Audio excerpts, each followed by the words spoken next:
Hello, wonderful person. Narcissists devalue you to make themselves feel better and protect their fragile egos. They will commonly attack or insult you to make you feel less than others, maybe by saying that you are stupid, silly, or an idiot if you make a mistake, or claim your success is not that great. They may also claim other people who they know do the same action as you are losers or idiots. However, some narcissists, often covert narcissists, will devalue you not by directly attacking you or someone like you, but by making it clear through their actions that you are not worthy of their time. Yet the way they do it is often so sneaky that the devaluing is mostly missed at first. However, when you realize what they actually did, it will hit you hard as to just how little they care about you. Hidden devaluing.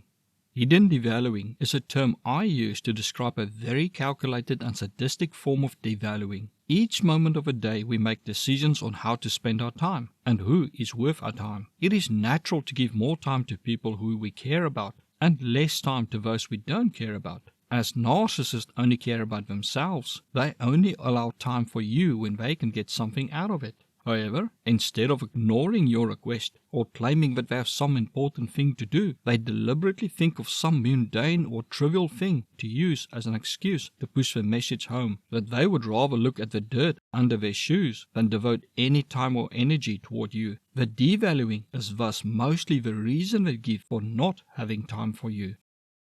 What hidden devaluing looks like. An action or inaction where when you think about it you go, wait, they could not even do that for me, or they would rather choose to do that instead of helping me. Say you send them a funny meme, instead of ignoring it or saying it is stupid, they take the time to reply that they don't have the time now to look at the meme, and then give some half-ass excuse, such as because they are at an interesting part of a book they are reading, or they say that they will look at the meme after they finished this season of some Netflix show that they are busy binge watching. It often takes them longer to respond that they don't have time than to do the action you ask of them, and their reason is so weak for they can interrupt their book reading or Netflix show to type a reply, but cannot do that to look at the meme. Or maybe you send them a short message asking them something or just telling them about something that happened to you. When they eventually respond, their message has nothing to do with your message. You respond with, "Did you read my previous message?"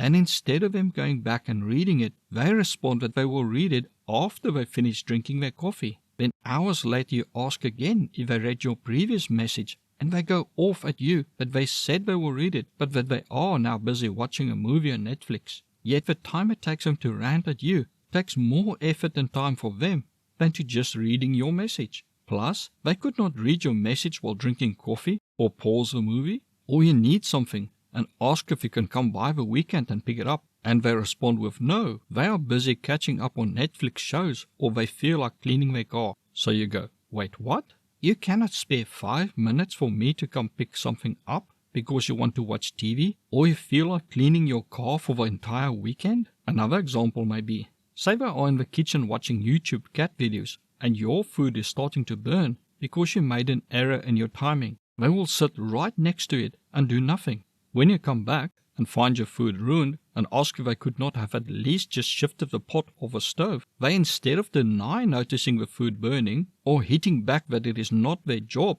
to look at your food, they respond with, "I was going to move a pot, but this video is so interesting I could not look away or pause it." Or they delay helping you, such as, you ask them to please come and quickly help you with something important, and they respond with, "I will come when I'm done reading this chapter, or as soon as I'm done clipping my toenails." Then they just never come to help. They can also do it through inaction, where a normal person would have taken action or be concerned. Say you text them to call you, or that you need their help, but then your phone dies, or you lose cell signal, or maybe you drop your phone, or for some reason cannot text them anymore. Hours or maybe even days later, when you finally get your phone working again, you see there's no response from them. This may shock you, for maybe you were on a very long or dangerous drive at night and they knew it, yet they did not even try to contact you. When you ask them if they saw your message, and if so, why did they not respond, they reply something like, "Oh, there was a nice movie on TV and I wanted to finish watching it first, but then I forgot to reply."